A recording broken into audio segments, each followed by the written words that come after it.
Donald Trump is the Hugh Hefner of the 90s. In the 1990s, Donald Trump was building a reputation for himself as a ladies' man. For an older person, he's very attractive. He may be the most eligible bachelor in America.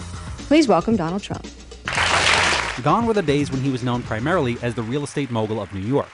Remember the 80s? The yuppies, the buyouts, the junk bonds, and especially the Donald. The man who was the darling of the 80s is seen in the 90s as a man in trouble, and he knows it. The drama started when Donald began cheating on his wife, Ivana Trump, with aspiring actress Marla Maples. After an ugly public falling out, Donald and Ivana divorced in 1992, with some reports that Ivana got millions from the split.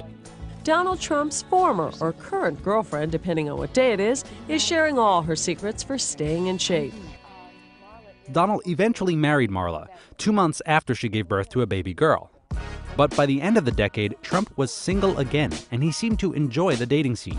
The reputation of Donald Trump, the man who dates a different woman every year. I don't do that. I mean, I've been with a number of women, but it's been over a fairly long period of time. I've had great relationships with women. If you could have your choice, who would be the one person you'd date? Wow. Or who are the three most beautiful women in the world? Well, how about Lady Di? That would be an interesting one. She's going to be available for me. What kind of women do you choice. like? I think my choice might be you. Look at the legs on her. Boy. Could be you. Can you imagine how controversial I'd be? You think about Clinton with the women. How about me with the women? Can you imagine?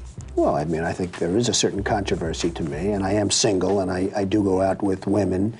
While his family life may have been on the rocks, his business empire was crumbling. The headline was quite accurate. Welcome to the 90s, Donald. Because it was like he got whacked right in the face. It was amazing. Trump opened his third casino in Atlantic City in April 1990.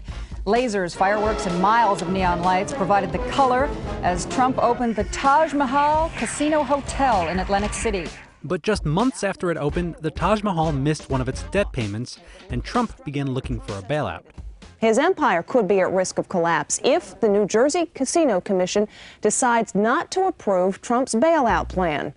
By the fall of 1991, all 3 casinos had filed for bankruptcy. The New Jersey Casino Control Commission has unanimously approved Donald Trump's bailout plan. That plan allows him to use his 3 Atlantic City casinos as collateral for his $65 million loan. In order to finance a loan, Trump was forced to sell off his airline, his yacht, and a chunk of one of his earliest projects, the Grand Hyatt Hotel in Manhattan. You know, I had a wife who was suing me for $2 billion. I had the banks, I had this, I had that. He did get to keep one asset, an undeveloped piece of land on Manhattan's west side that Trump had purchased in 1985.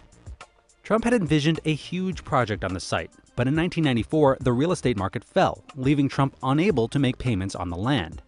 So Trump sold off the lots and made a deal where he got to keep some of the profits from any future development, and to put his name on a few of the buildings, marking a new chapter in which Trump was less of a developer and more of a brand.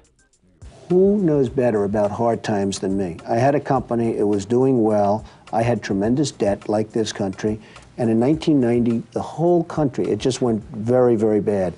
As his finances stabilized, Trump began to reclaim his status in the public psyche with publicity stunts like a 1995 Pizza Hut commercial in which he appeared with Ivana Trump. Doing Ivana. What will people think? It's wrong, isn't it? But it feels so right. Then it's a deal? By the end of the decade, he was once again sounding like the Trump of the 80s, talking big about his finances. Back in the 1990s, you owed something like $900 million. Your empire was pretty much more than that. You owed more than that? 975 was personally guaranteed. That was just the small part. That was the harder debt. But I owed many, many billions of dollars. And now my company is much bigger and stronger than it was in the 80s. And flirting with a presidential run. Businessman Donald Trump tells Meet the Press that tomorrow he, Trump, is also leaving the Republican Party to join the Reform Party. He's considered the largest developer in New York. With his in 1999, Trump was on the verge of doing something that he had only hinted at in the 80s. He was about to decide whether he could really run for the White House. Running mate. If you decide to go at this, who would be the ideal running mate for Donald Trump? Oh, I think Oprah would be great. Seriously? I think that probably that would be serious, actually. Hey, NBC News fans, thanks for checking out our YouTube channel. Subscribe by clicking on that button down here. And click on any of the videos over here to watch the latest interviews, show highlights, and digital exclusives. Thanks for watching.